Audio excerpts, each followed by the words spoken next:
Good morning. Welcome to another day of Morning Momentum. Thus far this week, in talking about finances, we've talked about both the importance of being a faithful steward and of seeking after the biblical definition of prosperity, seeking after peace, as well as establishing some biblical non-negotiables. We talked yesterday about the importance of savings and eliminating debt.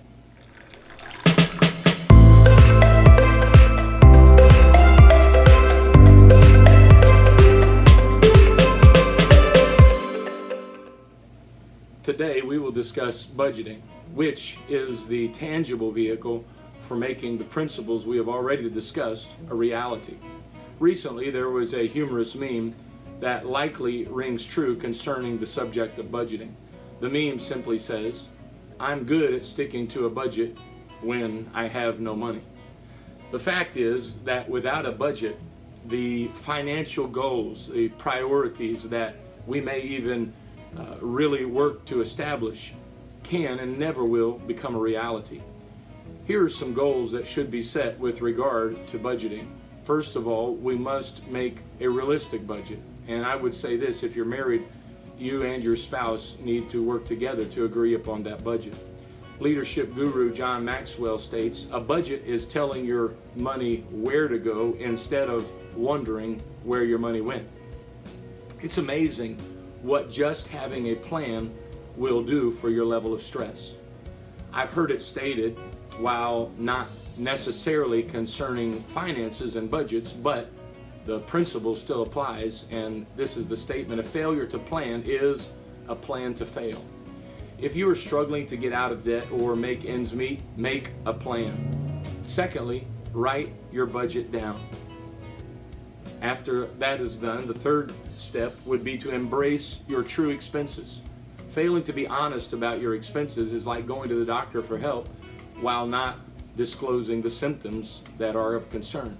You will never get better until you first get honest. Listing expenses will also lead to a more true examination of what your needs are. Many things that we purchase we don't really need. We respond to impulse buying and then later wonder, where did all the money go? And then finally prioritize your priorities.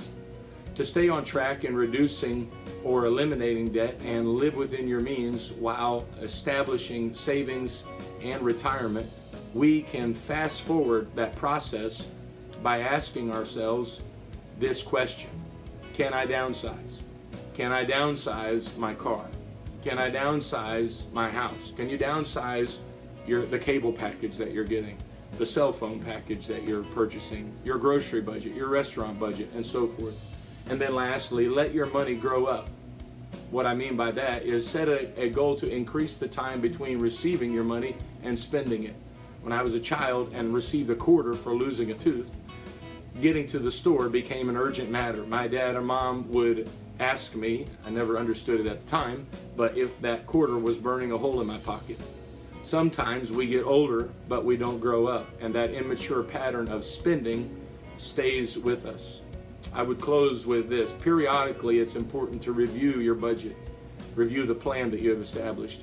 You can't just set a weekly budget and then apply it every week, because every week is not the same. There are some weeks that there are expenses that you may not incur any other week of the year.